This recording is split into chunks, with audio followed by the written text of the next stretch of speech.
Miq të Original Podcast, sot jemi me një të ftuar që është nga Burreli, Elona Basha, është 33 vjeçare që si profesion ka mësuese, por është edhe shkrimtare shumë e mirë.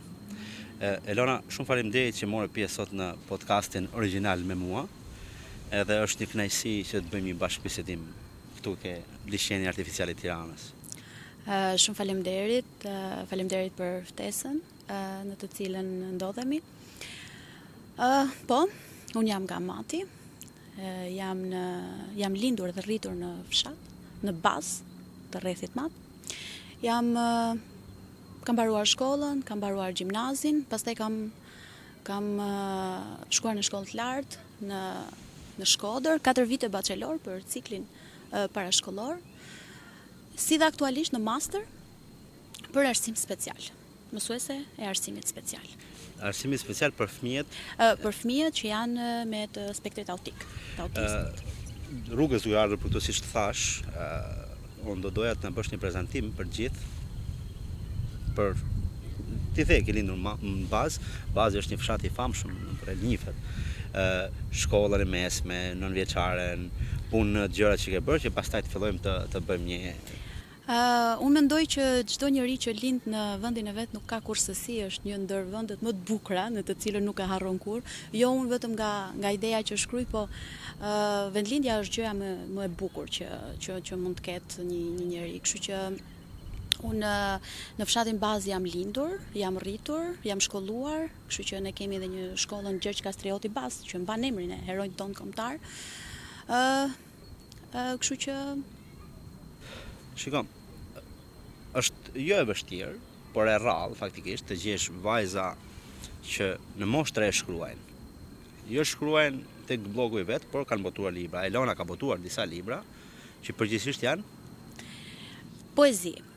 Më saktë, fillimisht që ka nisur pjesa e shkrimit tek mua ka qenë poezi, pastaj me prozë poetike, pastaj ka nisur me tregime nga më të ndryshmet. Në roman s'kam kaluar akoma, nuk kam nisur një roman, besoj që në të ardhmen do e nisim.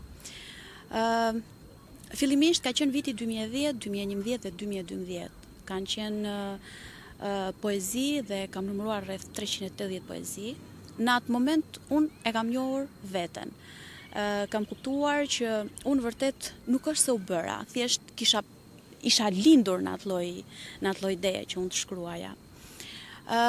Poezit kanë qenë nga më të ndryshmet, poezi për padyshim që poezi dashurie si fillim është nisur dhe është pasuar pastaj me çdo lloj tjetër. Shiko, duke qenë edhe unë jam nga fshati, unë e kam thënë gjithmonë. Absolutisht. Edhe duke qenë se e mendoj pak në botë ndryshe, ne që merremi me këto lloj artesh, që përgjithsisht quhen arte të bukura, e kemi një të kaluar, ndoshta jo të ëndrave. Nuk e di nëse më kupton. Për shembull, kemi pas shumë ëndra, por që kemi pasur të pamundura të bësh në realitet për shkak të vendit ku jetonim, mentalitetit, mundësive ekonomike e këto. Si ka qenë, domethënë, adoleshenca për ty, le të themi, se më përpara nuk po se po mbaj mend nesa kur ishim 10 vjeç. Po pjesa e adoleshencës, sa e vështirë ka qenë për ty ose sa e mirë ka qenë për ty që të ka arritur të krijosh në këtë lloj niveli që të bësh domethënë një shkrimtare e mirë? Absolutisht që adoleshenca ka qenë shumë e bukur edhe njeriu e mban mend gjithmonë pjesën e adoleshencës. Mendoj që ka qenë e mirë, mendoj që ka qenë e qetë, jo sepse mbaj në shumë raste ka qenë edhe bullizuese ndoshta, por unë nuk e kam ndier atë, ka qenë e qetë, normale. Shkrimi në fakt më ka nisur kur ka qenë mbasi e kam në kohën e gjimnazit ose mbasi e kam mbaruar gjimnazin, unë e kam kryer fakultetin me part-time, domethënë 4 vite, dhe ndoshta ka qenë ajo pjesa e kohës që unë e kuptova se kush jam në të vërtet. Pra, më saktë njofta veten. Poezia, flas më shumë për poezinë sepse unë poezi shkruaj. Poezia për mua është një rrugë, është një mënyrë më sinqert për të nxjerrë të vërtetën nga shpirti. Unë mendoj që poezia është një ndër ndjenjat më të forta që një njeri ka dhe nga fjala ato e shpreh në vargje. Poezia për mua është një botë. Poezia për mua është një ndjenjë shumë e fuqishme. Edhe kështu që Nuk mendoj që ndoshta edhe po ta mendoj unë që mund ta lëj më shkrimin, nuk më lënoj mua. Kështu që Shiko, unë mendoj që këto jemi ne. absolutisht. Nuk është se shkrimi të erdhi ty të bashkangjitë rrugës. Ti ke lind me të, Është vërtet. zhvillohesh, rritesh, edhe kjo je ti, nuk është se domethënë e more për një kohë të caktuar dhe do ta lesh. Po, është vërtet. Kështu që çdo artist nuk besoj që e lën domethënë ata që mendon. Nuk të lën ajo ty. Ata që ose nuk të lën ajo ty. Shiko, do doja shumë dija nga ti, duke qenë se ne jemi rritur, ne jemi pak a shumë edhe moshatar, jemi rritur në një brez pa shumë informacion. Realisht, bëhet fjalë në për fshatra, edhe mundësitë e infrastrukturës prap dihet si kanë qenë. Po prap ti ja dole. Nuk u dorëzove. Po, shumë. Ça shtynte ty për shkakun që të bësh sot kjo që je? Thjesht bota e letërsisë, bota e artit.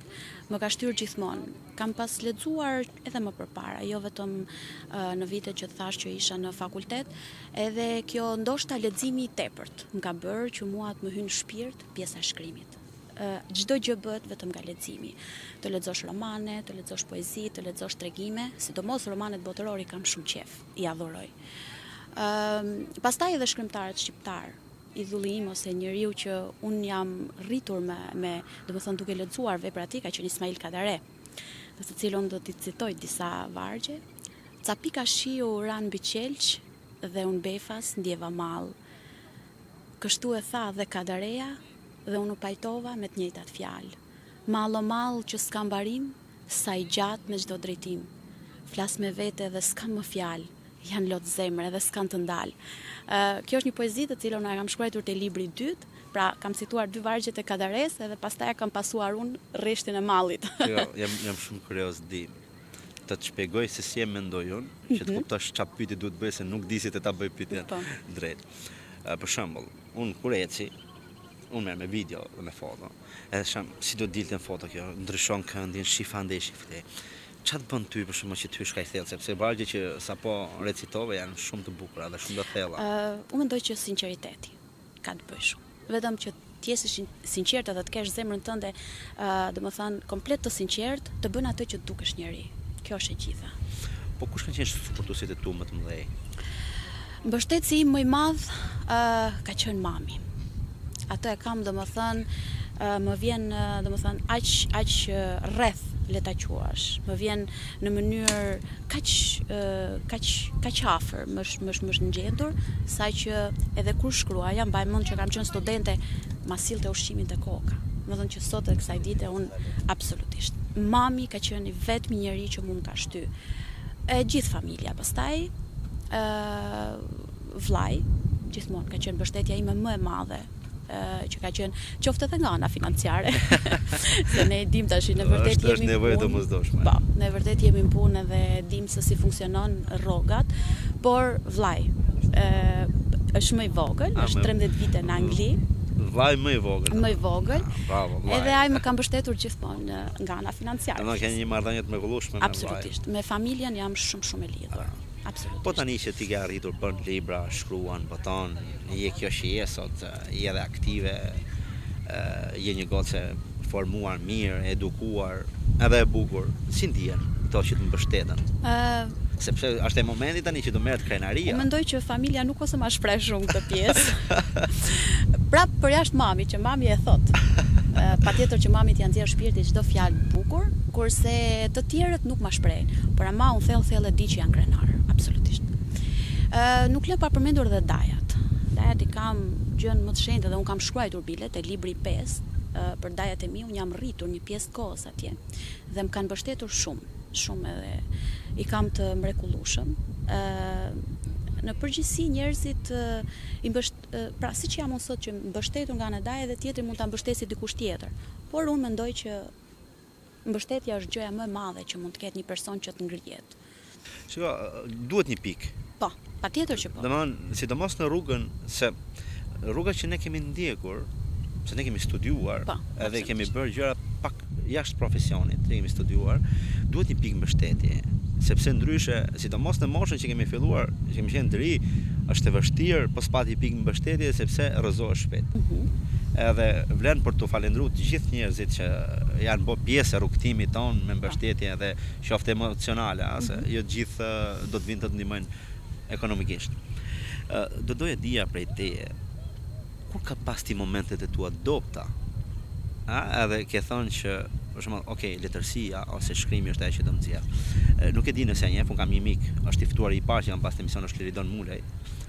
Edhe e kemi bërë atë lart te Lavidari podcastin e parë, edhe e thotë që, shiko, vjen një moment thotë që arti sa do poshtë biesh, nuk le të rrëzohesh. Është shumë e vërtetë. Edhe unë e besoj shumë të gjë. Po, shumë e vërtetë. Kur ka qenë ato momentet e tua, në rast se do t'i ndash me ne? Po, patjetër që po. Unë më shbër edhe një intervistë tjetër të shkolla ku jam unë, që më kanë thënë që cila ka qenë gjëja më dobët që ti e ndjer ndonjëherë.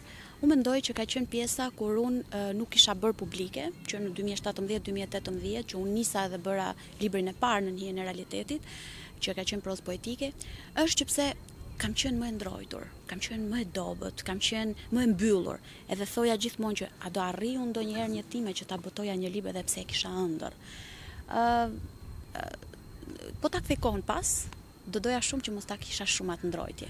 Tani jam shumë e hapur, e them atë mendimin tim, nuk jam shumë e ndrojtur, them atë që kam ndje shpirti për ta thënë mua. Kështu që ndoshta kjo pjesa e dobët që isha që thosha jo kurrë s'do e bëj. Gjithë njerëzit në fakt po të kthenin kohën mbrapsht do ta bënin diçka ndryshe, po unë jam kundër. Sepse po ta bënim diçka ndryshe nuk do ishim këto që jemi sot. Po është vërtet. Se po të kishim menduar ndryshe atëherë. Nuk e dinim ku do jenim sot, dhe s'do jenim këto që jemi. Që praktikisht i bie që nuk është për te modestisë, jemi krenar për veten. Edhe njeriu duhet të jetë krenar për veten. Jo arrogancë, por do ta ketë një farë krenarie për veten e vet. Po momentet e tua më të lumtura, që dalim nga këto. Kush janë momentet e tua më të lumtura? Un moment që unë mendoj që momenti më i lumtur në jetë është kur të kesh familjen mirë. Është gjëja kryesore. 1. E dyta, momenti më i lumtur që unë kam pas kur ka qenë në vitin 2017 që unë kam botuar librin. Ka qenë një ndër më të mëdhaja që unë e kam ndje veten, domethënë komplet ndryshe. Moment tjetër të lumtur nuk kam, unë jam beqare, ndoshta kjo pjesa e martesës ndoshta do jetë më e lumtur e botës kur unë gjej një partner në jetë, por këto janë domethënë. Do të bëj një shtim se më ke përmend diçka që përmend gjyshim dikur, po do të bëj një pyetje lidhur me botimin e librit, se po harrova të ma kujtosh. Ai thoshte gjithmonë që kur martohesh, thou kjo që ka jeta. Kur bosh me fëmijë, thonë, kjo pas ka qenë jeta. Kjo pas ka qenë jeta. Kur bosh me dy fëmijë, kjo pas ka qenë jeta. Po kur bosh me nipa, thonë. Po kur bosh me stërnipa. Kështu që nuk kanë fund të mirat e Zotit. Do doja të më bashkush pak ditën e promovimit të librit të parë. Me ai sa mban mend, emocionet, një përshkrim të shkurtër. Promovimin e librit që i kam përmbledh të gjithë librat ka qenë viti 2023. Në me 15 nëntor të 2023-shit. Redaktuesi i librave të mi është profesor Hamdi Ysuka, shkrimtar, mësues, profesor. I kam thënë kështu që dua ta bëj. Kemi qenë rreth 70 vet, e kemi bërë në qendra kulturore të fëmijëve në Burret. Më ka ndihmuar shumë Andoena, cilën e dua fort. Andoena është një ndër e dua fort Andoenën. Edhe më ka ndihmuar shumë, e kemi bërë te qendra kulturore. Ka qenë një momentet më të bukura. Edhe patjetër që jam ndje mirë, jam ndje shumë e vlerësuar, nuk e prita, gjithat vlerësim. Kështu që Elona, unë ty nuk njihemi më përpara, sot është hera parë që shihemi, por unë i besoj intuitës time, edhe tek vlerësimi, edhe tek domethënë njohja një njeriu nga impakti i parë. Kam përshtypjen që ti jam i bindur, në fakt që je një vajzë shumë e edukuar, me norma, me rregulla, kur i themi ne shqiptarët, edhe e mirë arsimuar, dhe patjetër e mirë lexuar. Çfarë të ka bërë ty që ti je kështu siç je? Sa po e the, mendoj që edukata. Edukata është detyrë më e lartë. Mendoj që mësohesh që e vogël, edukata lind, nuk është se thjesht mësohesh. Por edhe ushqihet. Patjetër, edhe ushqihet, jam plotësisht dakord. Mendoj që edukata është gjëja më çmuar që ka një njeri. Kështu që ndoshta kjo më ka bërë që t'jem dikushi më shumë ose të jem mirë, kuptimin e fjalës. Do doja prej teje një këshill ndoshta për gjithë vajzat e moshës tonë dhe jo vetëm, si ta organizonin ato jetën e vet, sepse ti je në shkollë, shkruan, jam i bindur që je edhe shumë person social, gjen kohë edhe për gjithë njerëzit, se më the që do dalësh në rrinas marrësh motën, domethënë i gjen kohë për gjitha. Po. Si do ta sugjeroje dikë të ri që janë kohët për kohën? Gjëja që unë duhet t'u them të rinjve është që t'i ndjekin gjithmonë ëndrat e veta. Nëse një njeri nuk ka ëndra, për mua është njeri i dështuar. Sinqerisht ëndrat janë ato që të mbajnë shpirtin gjallë dhe rinia duhet t'i ndjeki. Të lexojnë. Sa herë lexoj një libër, unë dukem shumë e ulët. Domethënë më duket vetja si një njeri që kur lexova librin e parë, thoja s'pas ka qenë gjë. Lexoj tjetrin sikur ngrita më lart. Pra bota e letërsisë, bota e leximit, ëndrat që ato të ndjekin kanë për t'i bërë super krenar. Sa ngarkuar është dita jote duke qenë se je edhe mësuese? Unë punoj nga ora 8 deri në orën 12:30, deri në orën 1 maksimumi, jam me fëmijët vegjël, kam shkruar edhe për fëmijët.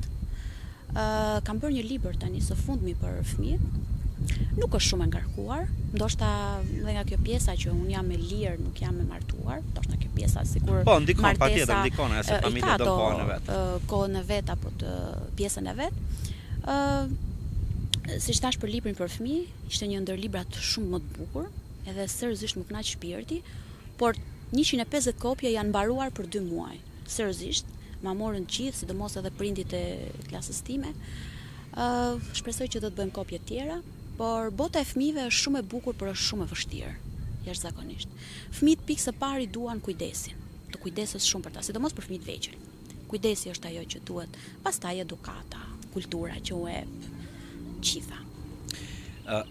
Ka qenë për ty pengesë fakti që je rritur edhe je zhvilluar në një provincë? E di si më duket nganjëherë sikur ulem, shkruaj mes maleve dhe ato vetëm më dëgjojnë. Ndoshta po t'isha diku në një vend tjetër më të madh, nuk do dëgjohesha. Më kupton? Kështu që unë mendoj që është thellësi mendimi të shkruash atje. Nuk ka, shiko, gjërat më të bukura dhe historitë më të mëdha nga vendet e vogla lindin. Kështu që unë mendoj që është bukur, është vërtet bukur. Nuk më ka penguar kurrë. Kam pasur njerëz të cilat më kanë mbështetur, kam pas edhe njerëz të cilët kanë thënë, ha më hau bo kjo, ç'ne kjo. Madje më shkruajnë shumë në Instagram. Një koment që më ka thënë një ditë në Instagram ka qenë kur o Elona, sa bukur shkruan, po zemrën na ditë na shërosh. Si ta shërojmë zemrën? Si u përgjigje? Përgjigja ime ka qenë që thjesht mos e vrit trurin për asgjë. Mbaj trurin e qetë. Si ta arrim? Unë për vetën tim ashtu jam, po si ta arri dikush? Se nuk është e thjesht ta marrë trurin e qetë. Nuk është e thjesht. Qetësia e mendjes dhe e shpirtit është kryesorja. Duhet luftosh. Lufto me veten. Nuk kemi. Sa ndikon leximi te ky qetësimi i mendjes? O lexon, ndikon shumë. Ajo është zakonisht shumë.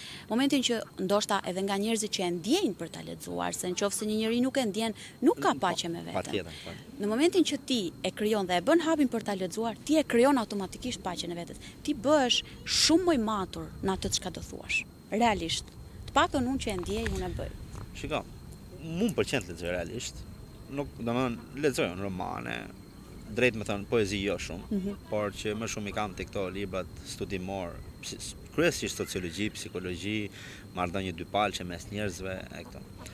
Edhe është pika më e fortë që njeriu mund të ketë për të arritur në atë pikën që thotë e fleti mendjen. Jo e fleti mendjen që nuk e vret mendjen. Po kuptimin që fokusohet tek vetja, tek energjia e vet.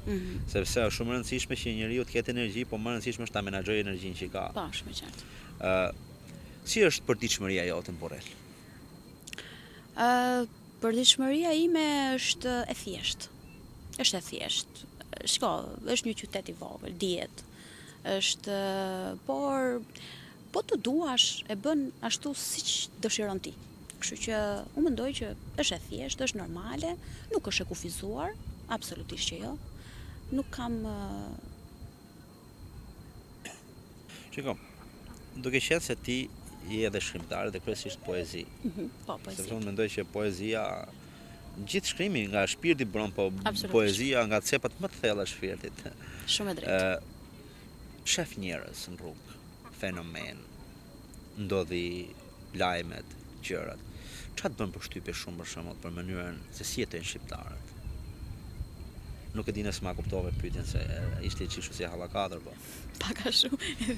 Ideja është sepse ne realisht ne jetojmë pak ndryshe nga vendet e tjera, duke krahasuar me Europën, kemi ato mentalitetet tona, mënyrën tonë të konceptuarit gjëra, jemi pak në gjak nxehtë. Jam e bindur që ti je shumë e qetë. Si duket kjo mënyra se si po jetojmë ne në Shqipëri? Do doje për shembull jo për ta mohuar vendin tonë, po thu për shembull të kisha lind mi shtet tjetër, ose mi vend tjetër nga mënyra se si jetohet, ose do ishte më e përshtatshme për ty si shkrimtare. Unë mendoj që në këtë botë nuk ka njerëz të këqij. Ka njerëz shumë të mirë po i bën jeta. Dhe është shumë e vërtetë, këtë e dim absolutisht. Njerëzit në Shqipëri mendoj që ose të paktën njerëzit me njëri tjetrin thjesht duhet të kenë durim. Ndoshta durimi e bën që të humbasim ose që të bëjmë ndonjë gjë të gabuar. Thjesht durimi mendoj unë. Duhet të kenë sa më shumë durim. Kaq. A ka këtu në Shqipëri, unë e di që ka, po për ty domethënë forume ose grupe me shkrimtar që takoheni me lexuesit, që komunikoni drejt për drejt me ta përballë, domethënë, jo vetëm virtual. Është klubi letrar Pjetër Budi në Burrel. Kryetari është profesor Amtiu. Sa herë promovojmë ndonjë libër, bashkohemi. Unë jam në takime edhe në Tiranë, edhe në çdo lloj vend tjetër ku ftohem, Prishtinë, në Vlorë, në shumë vende të Shqipërisë, ftohemi, sepse çdo klub letrar në çdo qytet të Shqipërisë ftoj njëri tjetrin dhe në gjithë mos them edhe jashtë trevave të Shqipërisë. Klubi letrar është më i rëndësishmi që është në Burrel, domethënë. Është aktiv shumë? Është aktiv, është goxha Bën aktiv. aktivitet. Po, bëjnë. Bëm në shtator e bëm në shtator. Po, mirë, si është ky komunikimi juaj, domethënë me lexuesit? Se lexues ti mund të jesh nga Shqipëria, jashtë Shqipëria, nga Kosova, dhe jo gjithë mund t'i takosh. Si komunikon me lexuesit? A këshillohesh, a të bëjnë kritika, a t'japin sugjerime? Fëmijët në kohën e sotshme janë shumë të zgjuar, edhe pyetjet që të bëjnë ata janë shumë specifike dhe patjetër që ato duhet dinë shumë nga ne. Çdo pyetje që duhet bëjnë duhet dinë. Por mendoj që është shumë. Do doja të më lexosh një dy, po domethënë nga të dy libra që ti ke sot këtu, se siç e the vetë janë shit të tjerët, prandaj nuk janë të Unë gjithë. kam marrë librin Qeshu Bot, edhe unë do lexoj. Pastaj do të më zgjedhësh edhe më një pjesë, do ta lexoj nga ajo, ta provoj, unë s'kam lexuar një herë, kështu para kamerave, po do ta provoj. Unë do them një poezi mati im, patjetër jemi matjanë dhe nuk harrohet asnjëherë. Po shkruaj dy fjalë për ty o mati im, që të mbaj në zemër e në shpirt. Nuk gjendet askund një ylber si ti, o zemra e arbëris që rrezaton dritë. Kushtim liri e lëshove në përshekuj që në kohën e Kastriotit. Trualli shenjt hynor ke mbetur, o zemra e kombit, vëndi Bajrotit. Si shqipon gjigante në zemër të Burrelit, me shikim në troje të parve. Qëndron hierënd busti Skënderbeut, legjend botrore, krenaria shqiptare. Nuk harroj shtatorën e zogut të parë, që rindezur si qiri. Ai që ngriti shtetin shqiptar dhe bëri epok në histori. Nuk ndalem, edhe zemra të shkruaj për ty, o mati im hynor, nga ti buron historia e shtetit të parë arbëror. Dredora Golli që ka thënë që kombi shqiptar fillon nga mati. Kështu që ne jemi krenarë që jemi matjanë. Patjetër se është një pjesë e historisë shumë e rëndësishme e historisë shqiptare. Siç e the edhe vetë, edhe mbreti i parë edhe gjithë. Por realisht këtë Shqipëria nuk mund ta lej gjithë krenar për vendin e vet. Është shumë bukur që në fillim. Tek libri tjetër do të lexosh një pjesë. Në njën realitetit. Më pëlqeu shumë realisht poezia. Në fakt, në njën realitetit është prozë, janë tregime. Në fakt, Nuk e kam caktuar se çfarë. Diçka komplet spontane. Diçka komplet spontane. Mund ta shikojmë te libri tjetër? Kuptosh. Jo, thjesht sepse du që edhe njerëzit të kuptojnë edhe nivelin e shkrimit, sepse realisht është shumë i bukur. Mik me diellin. Kjo është një ndër poezitë të cilat unë kam shumë qejf. Sot kam mik vetëm diellin, pastaj erën e pastër përballë në fytyrë. Njerëzit ikën në punë e ndezin ditën me ngjyrë, dielli lëshon rrezet si me një pasqyrë. E dashuruar jam me rrezën e diellit, e ngrej kokën lart ta shoh në atë mënyrë. Se që kam në shpirt një bashkim ndjenjash, e zemra më bugufon me të bukurën natyrë. Dielli në këtë kohë është si mosafir, me 10 pranvera nuk i ndërroj. Është rrugë e tij asa rrugë e vjetër, bindur jam se kjo ditë s'ka tjetër. Një kështu, më ka bërë përshtypje fakt edhe këtë Anduena, e keni të folurën shumë pastër. Unë për vetëm flas pak dialektore, edhe unë kur mundon domethënë të flas atë shumë letraren e pastër, unë dukem që po nuk jam si më thon vetvetja. E keni shumë folurën e pastër. Çfarë ka ndikuar? Mos ndoshta ka ndikuar pjesa e shkollës? Mendoj që po. Në shkollë, kemi shkollën, po. Ndoshta shkrimi? Ndoshta edhe kjo. Po dialektore, ke shkruajtur ndonjëherë? Jo, s'kam provuar të shkruaj dialektore. Edhe është bukur të shkruar dialektore. Më pëlqen shumë. Po, kemi një shkrimtare, Lindita Dodën, e cila shkruan dialektore. Lindita Dodën është mësuese gjuhë letërsie, do të thënë që shkruan dialektore. Me sa di unë është e vetmja që shkruan dialektore në mat, edhe shkruan shumë bukur poezi. Gjëra. Poezia është shumë e bukur faktikisht dialektore. Absolutisht që po. Po që edhe këto poezitë tua më pëlqyen shumë. Realisht edhe me patjetër do t'i marr, do t'i lexoj. Unë nuk është tash edhe një herë, unë lexoj më shumë tek self development më shumë se sa këto, por që patjetër që do të filloj t'i lexoj edhe poezitë se e fillon kupton edhe botën e shkrimtarëve. O Elona, unë ja them gjithmonë faktikisht, ndoshta është koincidencë e madhe të gjithë ftuarve që do më pëlqen të mbaja një marrëdhënie shoqërore, sepse ti ta jep atë vibe-in, atë ndjesinë e pozitivitetit, e një vajze domethënë që nuk i kalon normat e këto gjërat, edhe je, si më thënë, e di kush je. Do doja dija pak jetën tënde sociale, shoqërore, përditshmëria e një shkrimtare, sepse normalisht nuk mund të jetë një lloj si dikush që merret me dasma si merrem unë, si dikush që merret një ekonomist, një shkrimtare, domethënë jetën sociale. Si është përditshmëria jote, shoqëria, komunikimet, aktivitetet, muhabetet që ju bëni me njëri tjetrin? Do doja dija pak jetën tënde sociale, përditshmëria me shoqërinë. Unë jam një person që nuk kam shumë shoqëri. Kam vetëm një shoqe të ngushtë që ja kam pasur në fakultet, edhe një shoqe tjetër fëmijërie dhe çuditërisht të dyja kanë emrin Ela.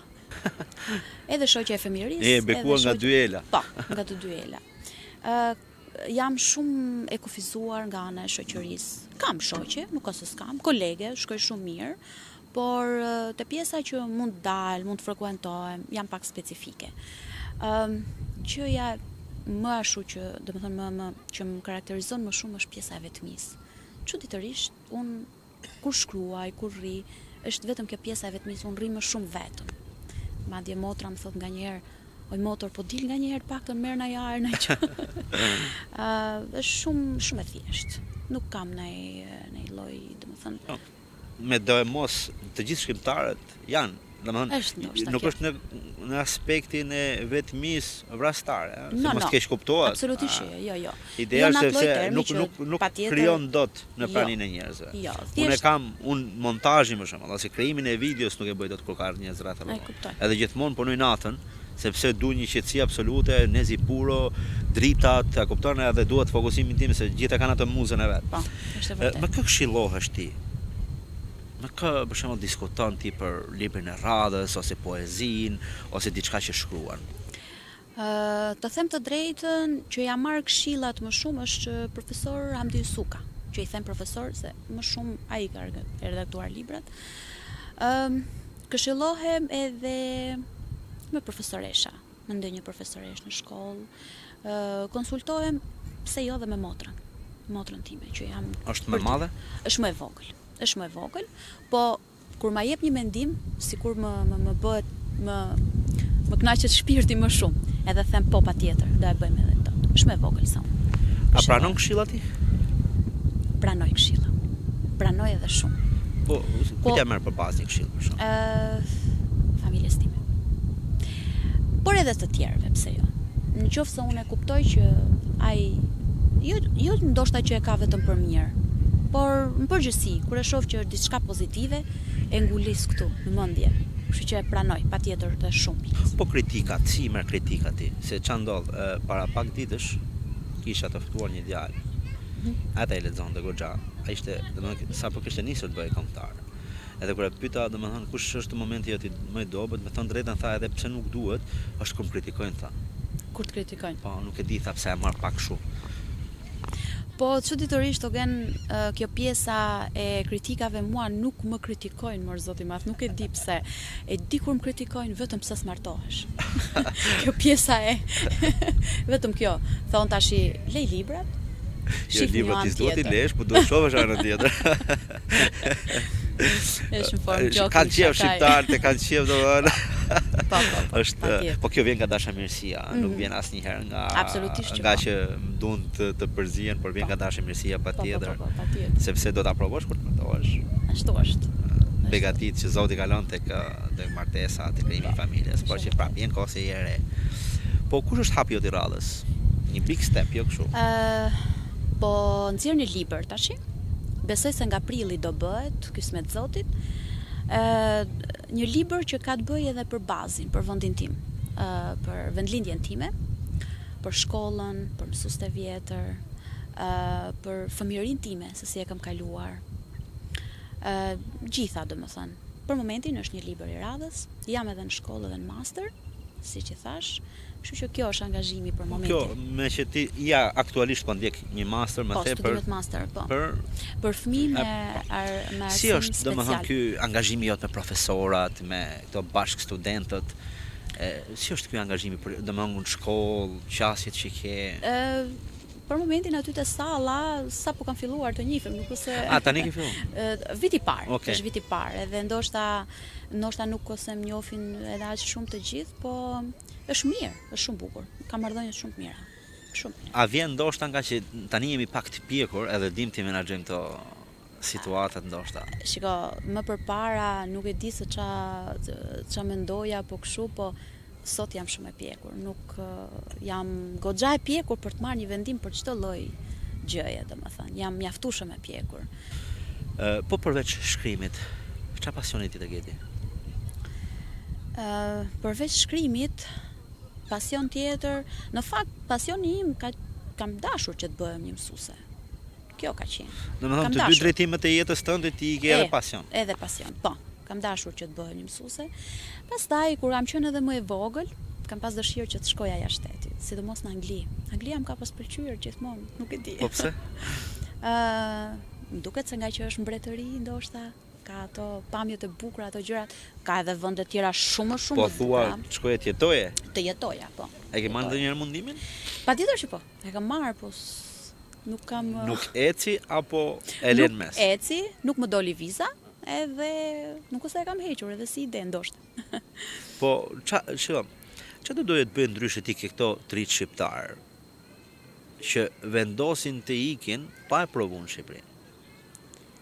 Se ti e ke provu, patjetër se ke studiu, ke punu. Unë mendoj që të rinë shqiptar duhet për momentin ta bëjnë vendin një herë në vend vet. Ta krijojnë një fazë, ndoshta jo shumë të gjatë, po të njihen. Flas për njerëzit që kanë pasione dhe ëndra për të vazhduar. Patjetër. Mendoj që nuk duhet të largohen nga ky vend pa e parë një herë, domethënë veten e vet, ta vënë veten përballë përgjegjësive. Kjo është ajo e gjitha që pastaj jeta, shiko, njeriu nuk ngopet asnjëherë. Do shkojë larg sa më larg. Por momenti më i bukur është kur e bën çdo gjë në vendin tënd. Çfarë të pëlqen më shumë tek mënyra se si ne shqiptarët jetojmë? Se ne realisht jemi njerëz shumë social. Çfarë të pëlqen më shumë ty tek shoqëria shqiptare?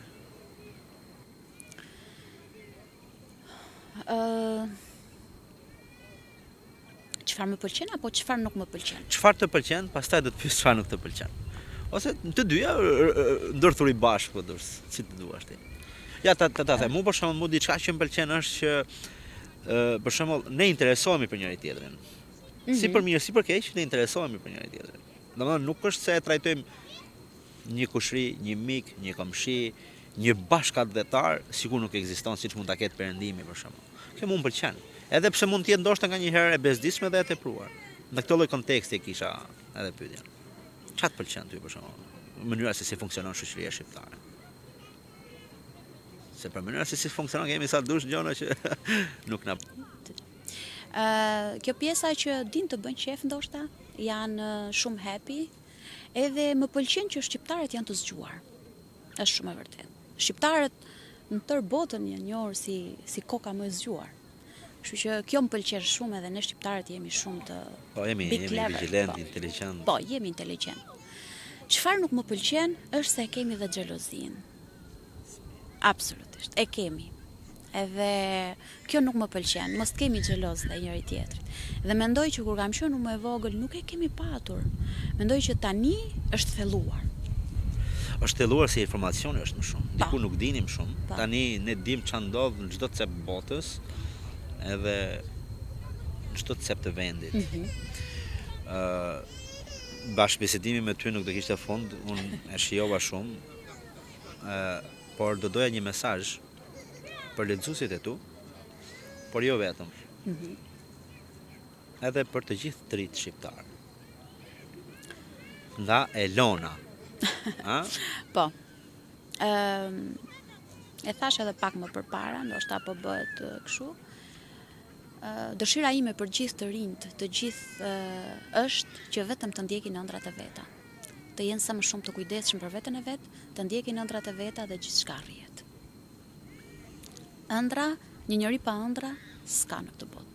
Kështu që të ndjekin ato zemrën e vet.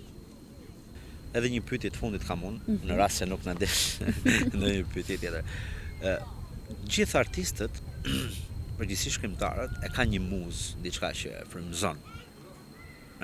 Domethënë, përveç botës vet, që gjithë e kemi. Absolutisht. Kush është muza jote? Jo më kot e thash poezinë time të preferuar, dielli. Është e vetmja gjë të cilët unë kur lind dielli në mëngjes më hapet shpirti. Kështu që unë kam Po ç'në Anglia, pra se Anglia nuk ka diell. E di që është e vërtet, fakt nuk e kam parë ndoshta nga ana Po mirë, do ta provoje. Do ta provoj. Jo, kjo është e bukur, edhe që më pëlqen shumë, domethënë nga këto që gjithë the që domethënë ta provosh, e kupton? Sepse njeriu duhet edhe të eksperimentojë që ta gjejë veten. Elora, të falenderoj shumë. Ishte një bisedë shumë e këndshme. Unë do doja ta thoja edhe një poezi. Patjetër, jo një, po unë faktikisht unë nuk kam provuar një herë të lexoj. Para kam, po do doja ta lexoj një gjë nga këto tu ishte një gjë deti. Për detin, po. Ne fshati ku jemi ne, njihemi se jemi të detit. Po nga Durrësi. Po, Ishmi është 26 kilometra vi bregdetare. Kështu që me iku ku kisha këtu, po nuk e di nëse të lexoj mirë. Do ta provoj se më pëlqeu shumë ato poezitë që ti ke bërë. Po do ta lexosh ti dhe pastaj do ta lexoj unë. Unë do ta them përmendesh. Okej, unë do ta lexoj pastaj. Kjo poezia është për mirësinë, për dashurinë që ke në zemër. Fjala mirësi është fjalë shumë e rëndë, fjalë shumë që të prek, më saktë, e thellë më saktë. Për pak mirësi. Sa etje, sa mall, për pak mirësi. Ta shkul t'u jap këtë rrugë se di. Me dhëmb kafshojmë edhe me sy. Me zemër të vrarë, të mbjell dashuri. Pak mirësi, vetëm pak mirësi, dhimbja të ndryshket si një qiell gri. Të ngjisja lart, të puthja qiellin, të merrja pak dritë, të bëja shok me diellin. Pra me diellin. Me diellin. Çka një pyetje që kisha mend ta bëja, po më thënë, se ne vetë kemi dorë zgjasim sa duash. Dielli është burim jete, realisht. Energji edhe pa dielli normalisht s'do kishte jetë. A je besimtare ti? Unë jam besimtare, agjeroj, besoj shumë në Zot. Ëndërra kam, inshallah do ma krijoj kismet Zotit Allahu që të shkoj një herë në Mekë. Do muslimane. Muslimane, po. Një njeri që beson në Zot është njeriu i cili ka sedër, ka moral, ka kulturë. Kështu që nga feja ose nga njeriu që beson, mendoj që i vjen era njeri. Kështu që besoj shumë. Absolutisht që shumë. Unë jam besimtar vetë, e kam thënë shpesh herë. Unë mendoj që është një pikë shumë e fortë. Të cili do besim ti përkas njeriu. Absolutisht. Po, cili do besim. Unë e kam thënë gjithmonë që të paktën një besimtar i sinqert nuk i ruhesh nga ajo smira që theti. Se po vuajmë shumë kohët e fundit. Është thjesht një shtesë ime. Nëse do mund të lexosh disa poezi, që edhe ne ti shkëpusim pastaj dhe ti përdoresh edhe për ato. Do të përpiqem të lexoj herë këtë Odet. Nuk kam lexuar një herë para kamerës. Ky breg, kjo bukuri, mbushemi me frym, krejt liri. Ngjyrë blu dhe gri mbështjell, largohemi thellë, sa thellë. Ku shpërthen dallkët dhe shkumbojnë, e bukur abarësi detin mbulon. Sa herë nis me veten të dyshoj, jetën mbi ujë pse shumë e dëshiroj. Pamja e detit mahnit çdo kënd, vala e kërcimit nuk ndalet në asnjë vend. Të çuditshëm ndihemi dhe të qetësuar, nga kjo mrekulli nuk duhet larguar. I shkruaj këto fjalë në rërën e njom, nuk isha unë, po deti foli vet. E mrekullueshme pamja sa bukur më rrin, e kjo ndjenjë qetësie foli qet e qet. Unë lexoj këto, nuk e kisha lexuar më përpara. Edhe unë gjithmonë me detin e kam kështu se thashë ne rritur në det. Me sy mbyllur dhe natën. Që the deti foli vet. Deti foli vet, po. Më pëlqen shumë realisht, unë do t'i lexoj. Edhe të falenderoj shumë që more pjesë. Edhe që pranove edhe t'ja përcjellësh të gjithë pozitivitetin dhe energjinë tënde, edhe artin tënd, edhe ty si Elon, djegësve. Shumë faleminderit. Kështu që pse jo edhe një talën, mund bëjmë edhe një seri tjetër prapë, unë jam shumë i hapur. Dhe falenderoj shumë. Faleminderit shumë për respektin, edhe nuk kam fjalë.